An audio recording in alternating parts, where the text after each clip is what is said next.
Hey YouTube, I'm just on my way in with my friend to see Ouija at the cinema. Heard that it's not as bad as the first one, so I'm really excited to see it because it's from the director of Hush and I love that movie.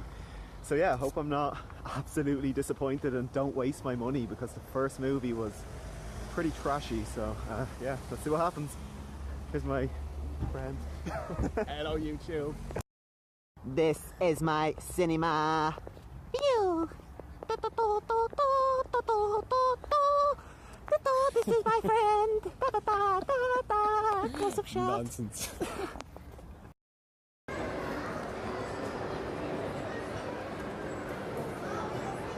you like yoga, do you? I absolutely love Soma. Best burgers.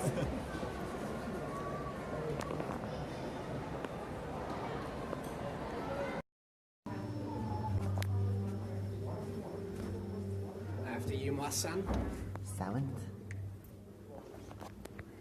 So me and Knox just had to take a quick safety piss. The concept of this is that no matter how many times you go toilet before a movie, you need to do it directly before you enter the screen to be safe. It's an absolute essential. Walking out of Ouija, being all happy, cause it was a good movie and wasn't crappy. Any thoughts? No. So I'm back home for anyone that's still watching and wasn't put off by those initial video clips. And I just thought I'd give you my thoughts on Ouija Origin of Evil. First of all, it was worth the price of admission. I didn't waste my money. This is a great cinema experience to see over the Halloween holidays. I think you're going to have a really fun time.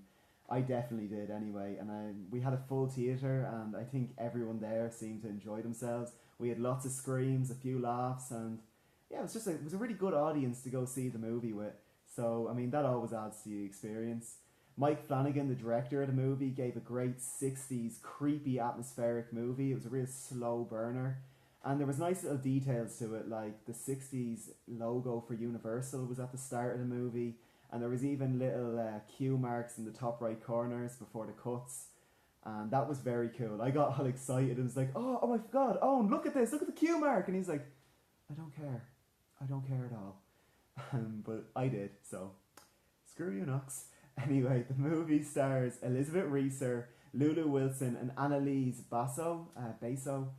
Lulu Wilson in particular gave a great performance. She's the youngest child actor in this movie. She's the one who gets possessed. That's not a spoiler, it's actually in the trailer.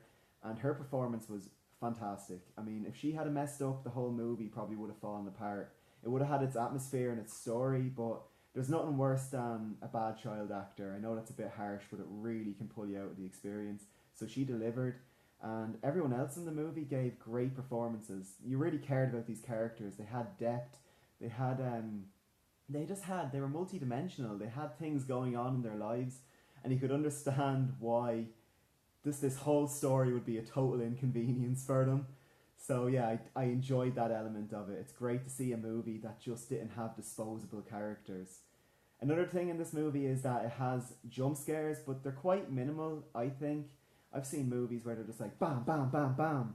This movie kind of reeled them back in and the audience was screaming their head off. I've gotten to the point where jump scares don't even really make me jump anymore. I'm kind of immune. But I mean, the audience seemed to enjoy them and that's kind of what you want. Some of the jump scares were kind of goofy, I thought. Like, the storyline is that the young girl gets possessed and there's a scene where her mouth like kind of rips open. It looked ridiculous. It was really CGI looking and goofy. But yet the people behind me screamed their heads off, and were freaking out. So I guess that's going to work for some people and for others it's just not going to. One thing I would say was that the third act was slightly messy. I kind of noticed that with Mike Flanagan's other movie, Oculus.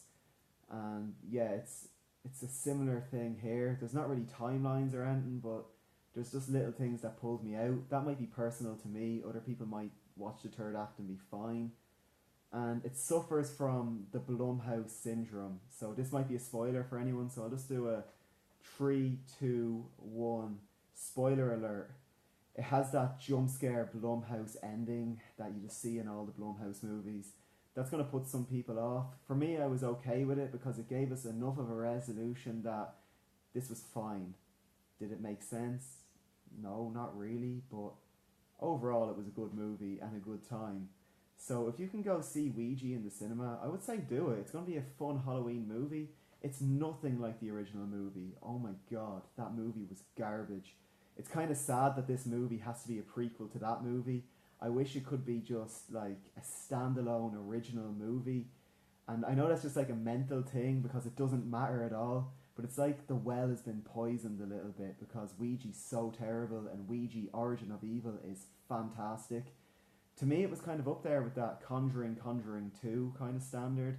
I'm really happy I went to see it, and I think you should go see it too. So yeah, that was my video. I hope that you enjoyed those initial scenes of me and my friend just hanging out. Yeah, I just thought I'd throw them in because I don't always see movies with my friends, or at least friends that are willing to be in the camera for 2 minutes or whatever. So that's the video. Thanks for watching. See ya. Bye.